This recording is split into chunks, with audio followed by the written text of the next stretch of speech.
बिस्मिल्लाहिर्रहमानिर्रहीम। अस्सलाम वालेकुम डियर स्टूडेंट्स, आप देख रहे हैं मेरा यूट्यूब चैनल अर्रहमान एकेडमी और मैं हूं आपका tutor Ateeq Rahman. Dear students, हम स्टडी कर रहे हैं एफएससी पार्ट 1 की फिजिक्स। हमने स्टार्ट किया है chapter number 2 that is force and motion, और जो आज का हमारा टॉपिक है वो है मोशन अंडर ग्रेविटी। अब बच्चों, मोशन अंडर ग्रेविटी क्या होता है? आप कोई से भी दो ऑब्जेक्ट लें, कोई से भी दो ऑब्जेक्ट लें, उनको एक सर्टेन हाइट से नीचे गिराएं, उनको क्या करें, उनको सर्टेन हाइट से नीचे फॉल करें, तो वो दोनों एट द सेम टाइम जमीन पे टकराएंगे। वो क्या करेंगे? एट द सेम टाइम जमीन पे पहुंचेंगे। कोई भी दो ऑब्जेक्ट्स लें, उनको एक सर्टेन हाइट से गिराएं, तो अगर वो दोनों एक टाइम पे ही जमीन को हिट करेंगे तो उनको क्या कहेंगे, उनकी जो उनको क्या कहेंगे, उन जो दो बॉडीज हैं उनको कहेंगे फ्रीली फॉलिंग बॉडीज, और जो उनकी मोशन होगी उनको कहेंगे फ्री फॉल मोशन या मोशन अंडर ग्रेविटी। तो बच्चों चलते हैं डेफिनेशन की तरफ। Motion under gravity, motion of a body is free fall. जो मोशन ऑफ बॉडी, किसी भी मोशन ऑफ कोई भी बॉडी है उसकी मोशन को क्या कहेंगे हम? Free fall. कब? if it is falling towards the center of the earth under the influence of a single force which is gravitational pull। क्या है कि आप कहेंगे सर कि एक हमने ऑब्जेक्ट लिया, एक हैवी ऑब्जेक्ट लिया, एक जो है वो लाइटर ऑब्जेक्ट लिया, तो हम उसको गिराएंगे तो क्या करेंगे कि एक जो है जो हैवियर ऑब्जेक्ट है जिसका मैस ज़्यादा है वो जल्दी ज़मीन पे टकराएगा, और जिसका जो मैस है वो कम है वो उसके बाद टकराएगा, ज़मीन पे पहुंचेगा। तो जो वो उसको हम फ्री फॉल कब कहेंगे? जब उस पर एयर रेजिस्टेंस जो होगी उस पर कुछ फैक्टर अफेक्ट कर रहे हैं, जैसे एयर रेजिस्टेंस है, एयर फ्रिक्शन है, जो उस ऑब्जेक्ट पे अब अप्लाई हो रही है।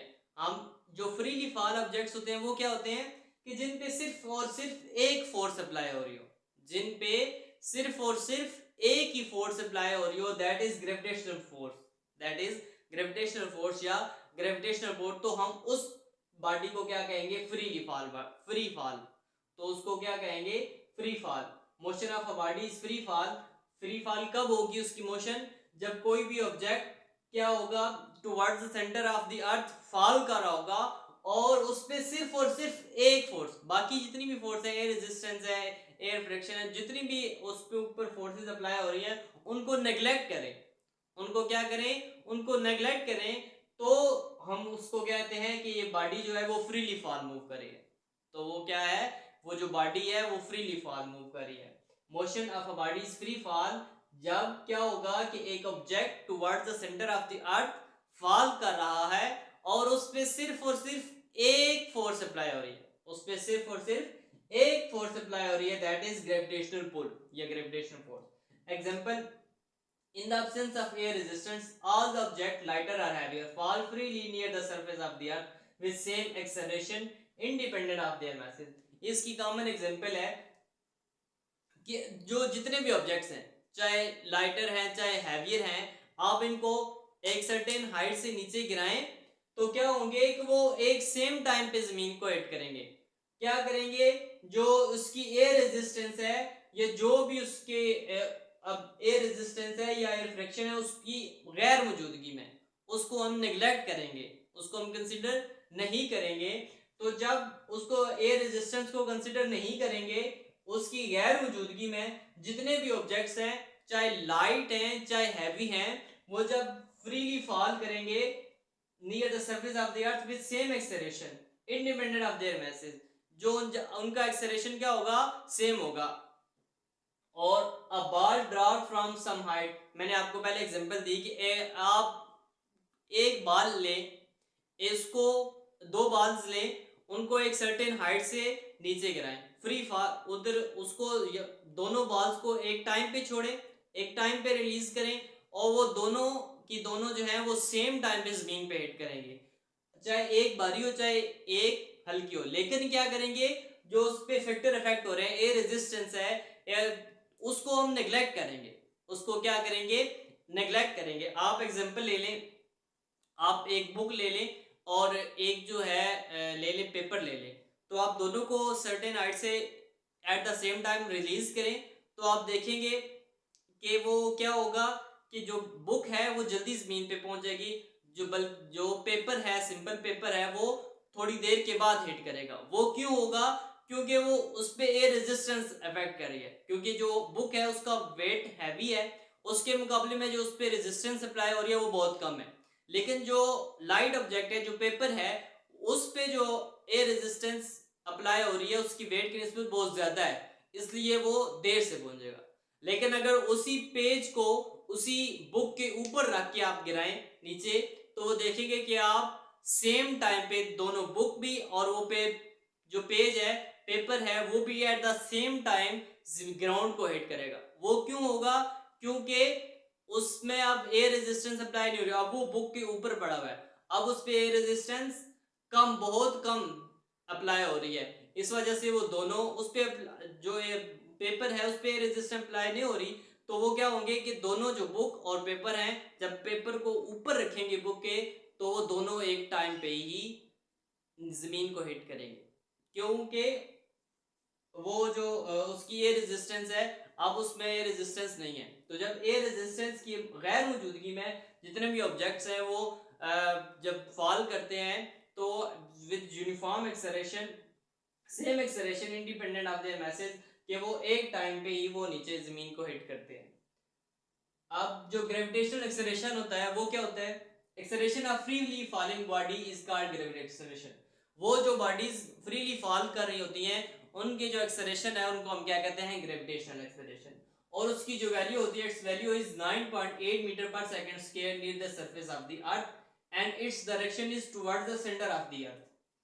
क्या होता है? जो जी की वैल्यू होती है, ग्रेविटेशनल एक्सेलरेशन की वैल्यू होती है, वो क्या होती है? 9.8 मीटर पर सेकंड स्क्वायर। ये आपने जुबानी याद रखनी है, ये एमसीक्यूज में भी पूछ सकता है और आपको न्यूमेरिकल में भी इसका यूज देखने को मिलेगा। तो जो जी की वैल्यू होती है ग्रेविटेशनल एक्सेलरेशन की, वो होती है 9.8 मीटर पर सेकंड स्क्वायर, और इसकी जो डायरेक्शन होती है वो हमेशा towards the centre of the अर्थ होती है। वो क्या होती है? हमेशा डाउन टुवर्ड द अर्थ होती है, सेंटर ऑफ द अर्थ होती है। अब जो जी की वैल्यू है वो पॉजिटिव कब लेंगे और नेगेटिव कब लेंगे? It's taken positive for falling body when initial velocity is 0। क्या होगा कि इसकी जो जी की वैल्यू है वो पॉजिटिव लेंगे जब क्या होगा, को बॉडी फ्रीली फॉल कर रही होगी। जब बॉडी क्या होगी? नीचे डाउनवर्ड मूव कर रही होगी, फॉलिंग बॉडी जो होगी, उसके लिए हम क्या करेंगे? जी की वैल्यू पॉजिटिव लेंगे। वहां पे जो इनिशियल वेलोसिटी है वो 0 होगी। जब हम जिस पॉइंट से हम रिलीज कर रहे हैं, फ्रीली फॉल कर रहे हैं, वहां पे इनिशियल वेलोसिटी 0 है, और जब हम ऊपर से नीचे आएगी तो जो ग्रेविटेशनल एक्सेलरेशन है उसको हम पॉजिटिव लेंगे। और negative for a body projected vertical upward, जब हम किसी बॉडी को ऊपर की तरफ उछालेंगे, क्या करेंगे? वर्टिकली अपवर्ड उसको मूव कराएंगे, तो जो जी की वैल्यू है वो हम नेगेटिव लेंगे। ये आपको जो एमसी जो सॉरी न्यूमेरिकल्स है, इसमें ये चीज आपने ध्यान में रखनी है। वो आपको वहां पे बताएगा कि जो बॉडी है वो फॉलिंग कर रही है या वर्टिकली अपवर्ड जा रही है, तो उस हिसाब से आपने जी की वैल्यू लिखनी है। ठीक है बच्चों, जी की वैल्यू पॉजिटिव कब होगी? जब फॉलिंग हो रही होगी, और जो नेगेटिव हम लेंगे जब वर्टिकली अपवर्ड मूव कर रही होगी, तब हम जी की वैल्यू जो है वो नेगेटिव लेंगे। अब जो इक्वेशन ऑफ मोशंस हमने पढ़ी थी, अब उनमें जब ये बॉडी फ्रीली फॉल मूव कर रही होगी तो सम चेंजेस होंगी, तो हम उन माइनर सी चेंजेस के साथ उन इक्वेशन ऑफ मोशन को यूज करेंगे जब बॉडी फ्रीली फॉल होगी। When a body is freely falling we write G instead of A. अब जो लीनियर एक्सेलरेशन है उसकी जगह पे हम क्या लिखेंगे? ग्रेविटेशनल एक्सेलरेशन जी। जो ए हमारे पास आ रहा था उसकी जगह क्या लिखेंगे? जी। और जो एस था, जो हॉरिजॉन्टल डिस्टेंस था, उसकी जगह हम क्या लिखेंगे? वर्टिकल हाइट लिखेंगे। उसकी जगह हम क्या कर लेंगे? वर्टिकल अप डिस्टेंस होगा जब बॉडी फ्रीली फॉल कर रही होगी, तो उसकी जगह जो हॉरिजॉन्टल डिस्टेंस है उसकी जगह हम वर्टिकल डिस्टेंस h लिखेंगे। तो इक्वेशन ऑफ मोशन, जो पहली इक्वेशन ऑफ मोशन है वो क्या है? vf is equal to vi plus at। तो अब a की जगह क्या आ जाएगा? g। vf is equal to vi plus a की जगह क्या आ जाएगा? g और t ऐसे। ये फर्स्ट इक्वेशन ऑफ मोशन। अब जो सेकंड इक्वेशन ऑफ मोशन है वो क्या होती है? s is equal to vit plus half at square. तो s की जगह क्या आ जाएगा? h। इसकी जगह क्या आ जाएगा? h, और is equal to vit plus half A की जगह जी आ जाएगा और टी स्क्वायर, ये सेकंड इक्वेशन ऑफ मोशन आ जाएगी। इसी तरह थर्ड इक्वेशन ऑफ मोशन क्या होती है, V F square minus V I square is equal to 2as। तो V F square minus V I square is equal to 2, A की जगह क्या आ जाएगा जी और एस की जगह एच आ जाएगा। ये हम माइनर सी चेंजेस के साथ इक्वेशन ऑफ मोशन को लिख लेंगे जब बॉडी क्या होगी, फ्रीली फॉल कर रही होगी। ठीक है बच्चों, उम्मीद करता हूँ आपको ये टॉपिक अच्छे से समझ आ गया होगा, लेकिन अगर फिर भी कोई कन्फ्यूजन बाकी है तो आप कमेंट सेक्शन में ज़रूर पूछ सकते हैं। मिलते हैं नेक्स्ट वीडियो में, तब तक के लिए अल्लाह हाफिज़।